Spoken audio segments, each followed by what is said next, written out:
నమస్కారం మిత్రులారా. ఈరోజు మనం వినబోయే కథ ఒక గ్రామ ఎన్నికల కథ కాదు, ఒక కొడుకు ధైర్యం, ఒక తల్లి గెలుపు కథ.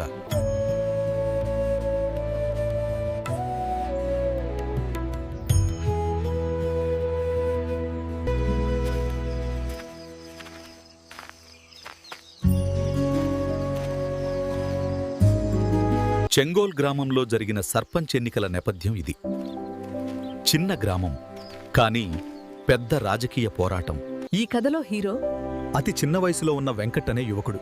పెద్ద పార్టీ అండలేదు, రాజకీయ అనుభవం లేదు, కానీ అమ్మపై నమ్మకం ఉంది. పెద్ద పెద్ద రాజకీయ పార్టీలను ఎదుర్కొంటూ వెంకట్ ఒక సాహస నిర్ణయం తీసుకున్నాడు.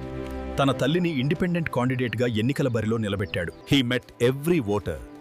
హీ హంబ్లీ రిక్వెస్టెడ్, అమ్మ కోసం కాదు, గ్రామ భవిష్యత్తు కోసం ఓటేయండి.